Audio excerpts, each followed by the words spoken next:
వర్గీకరణ, మైనార్టీల దాడులు, ఎస్టీ దాడులు తగ్గించేందుకే సనాతన ధర్మం అనే దాన్ని మన రైతులు వచ్చారా? అంటే సనాతన ధర్మం సనాతన ధర్మానికి డెఫినేషన్ ఏంటని నేను సోషల్ మీడియాలో పవన్ కళ్యాణ్ గారితో అడిగాను. ఎందువల్లంటే ఆయన హావభావాలు, ఆయన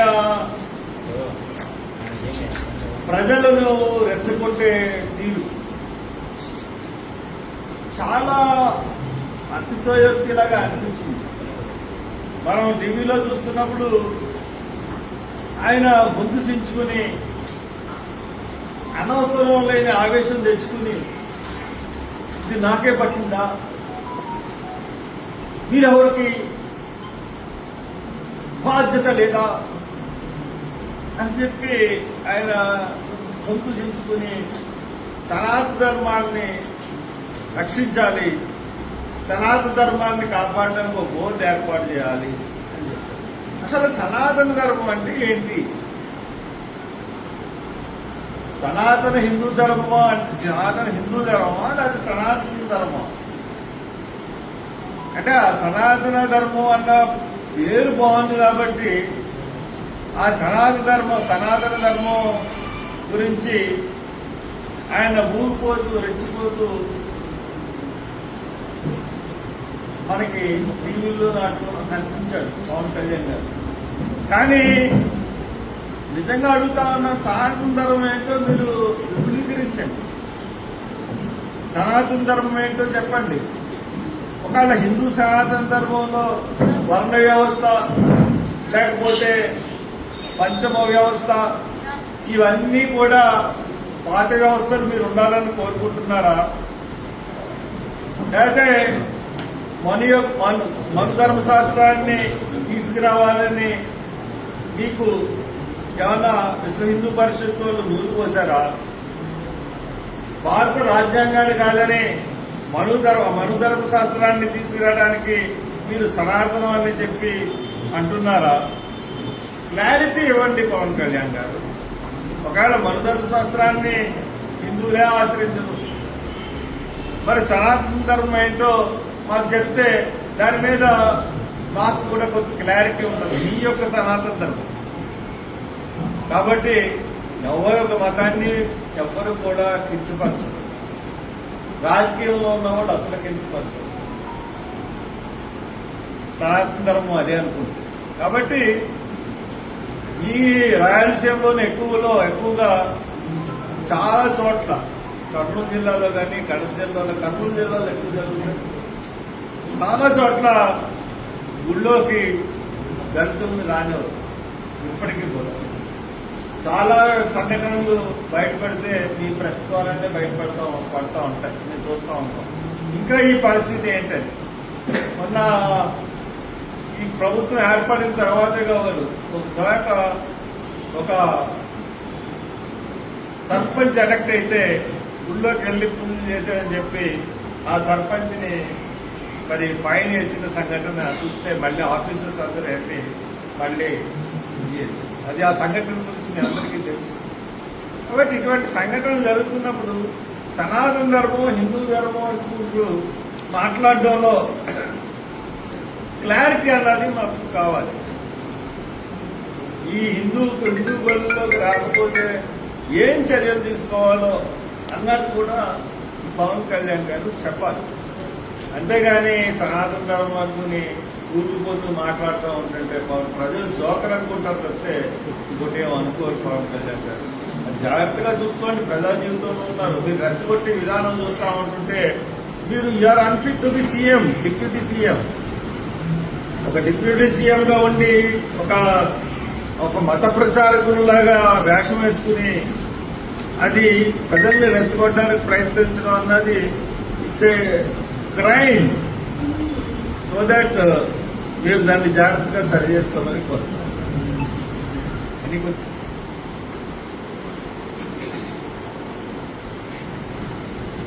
లడ్డు విషయం అడగరా?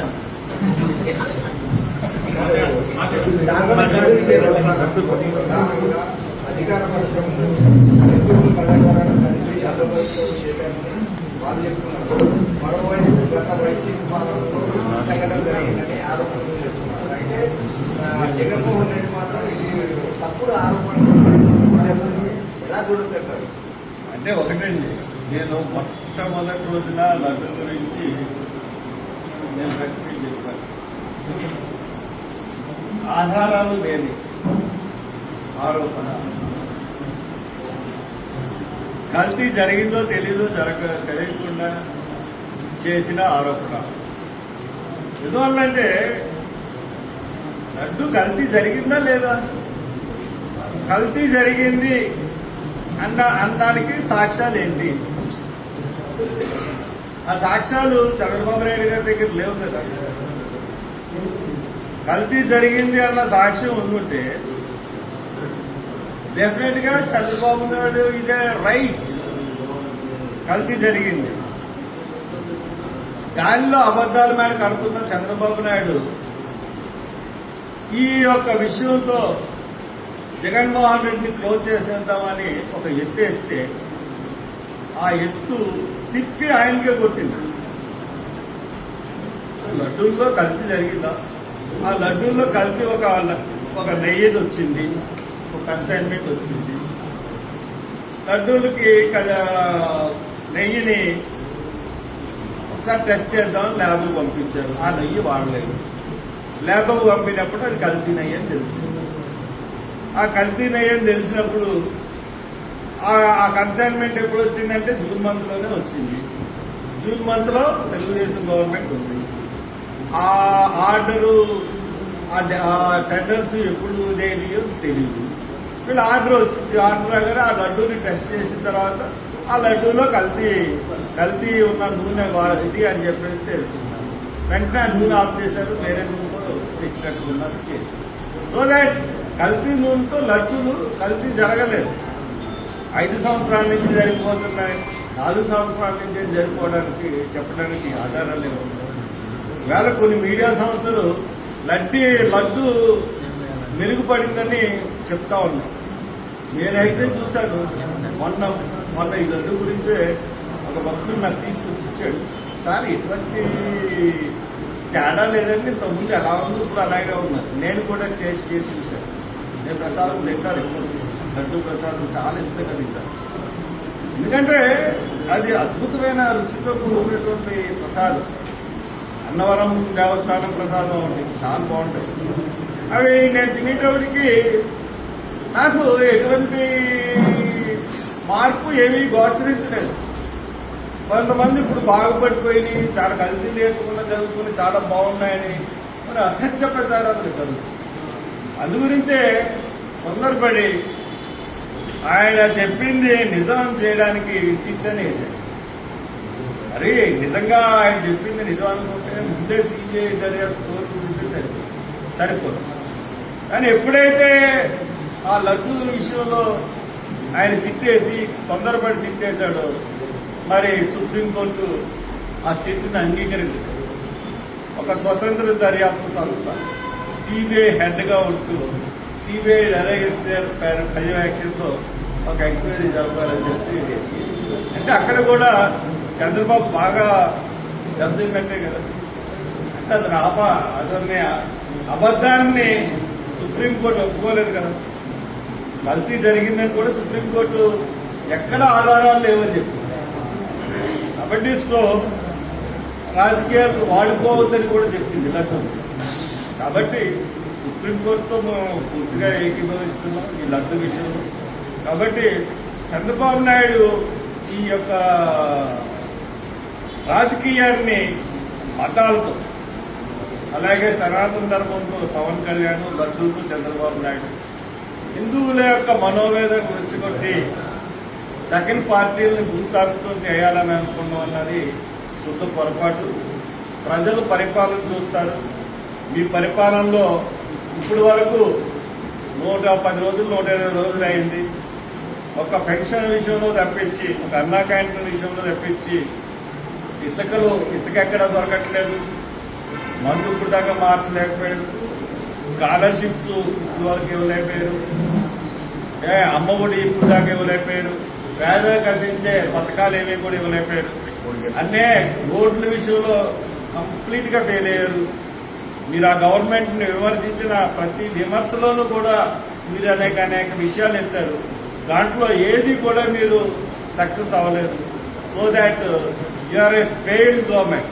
విత్ ఇన్ 100 days 3-4 నెలల్లోనే మీరు ఒక ఫెయిల్డ్ గవర్నమెంట్ కింద ప్రజలు మిమ్మల్ని చూస్తా ఉన్నారు.